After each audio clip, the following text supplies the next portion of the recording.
अब अगर बताऊं तो तुम्हारे शरीर में ही चारों है। ये तुम्हारा मुख है ना, गर्दन के ऊपर वाला भाग, ये ब्राह्मण है। अब इसके बिना कल्पना कर सकते हो जीवन की? जिस प्रकार अपने सिर के बिना अपनी कल्पना नहीं कर सकते, इसलिए समाज में ब्राह्मण के बिना समाज की कल्पना नहीं की जा सकती। समाज की रचना, आपकी बाजुएं, आपके हाथ, आंख पे मक्खी आई तो हाथ आगे आ जाता है, ये हाथ ही छत्री है। क्या है?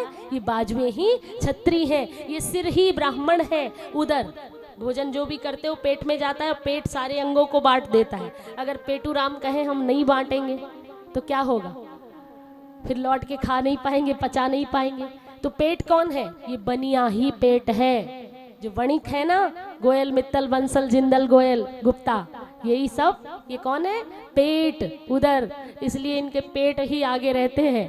ठीक है, पेट इनकी पहचान है कि खूब खाओ और सबको खूब बांटो, खूब कमाओ और समाज के अच्छे अच्छे काम करो। तो उधर ही बनिया है, बाजुएं ही छत्री हैं, ये सिर ही ब्राह्मण है। और चरण, बिना चरणों के किसी तीर्थ में जाने की कल्पना कर सकते हो?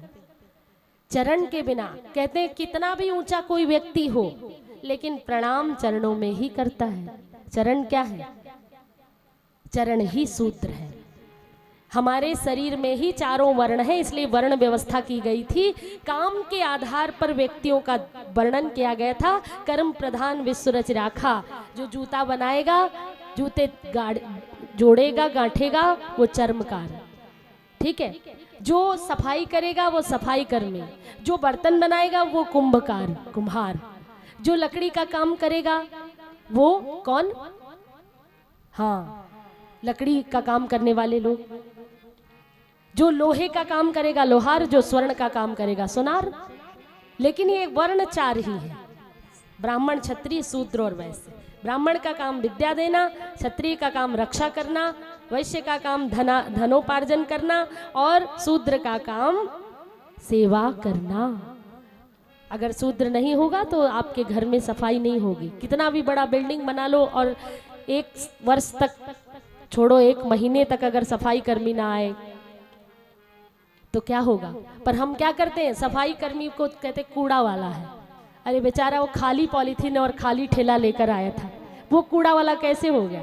कौन है कूड़ा वाला? कूड़ा वाले तो आप लोग हो, पर उसको कहते हो कचरा वाला और खुद को बड़ा अच्छा समझते हो। कचरे वाले आप और वो है सफाई वाला। इसलिए इस सोच को बदल दो, वो सफाई वाला है, सम्मान करो। तुम्हारे कचरे को उठाता है, कितना महान कार्य करता है, तुम्हारे घर की सफाई रखता है। तो इसलिए मैं कहती हूँ कि हम सब एक हैं, सब पुतले हैं हाड़ मास के, हम सब एक हैं। मुट्ठी बंधी रहे तो लाख की और खुल जाए तो खाक की। अब हम कहें कि जाट है, तो जाट का मतलब जानते हो क्या होता है? क्षत्रिय, जो वीर है वो जाट है। आज बात कर रही थी मैं कि भाई जाट किससे डरे? जाट बोले समाज में सब किससे डरे? हरियाणा में सब किससे डरे? बोले जाट थे। बोले जाट किससे डरे? तो जाट नहीं थे। जाट से पूरा समाज डरता है और जाट बेचारा अपनी जाटनी से डरता है।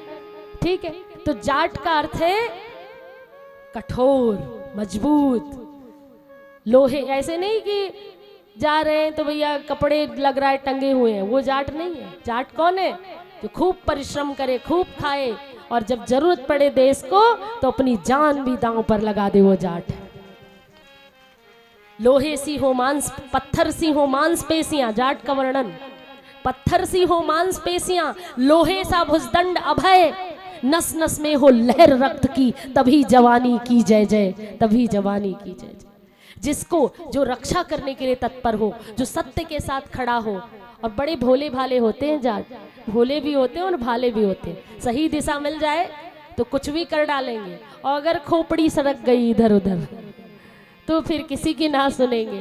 तो इसीलिए जो जिसका कार्य है वो करना चाहिए।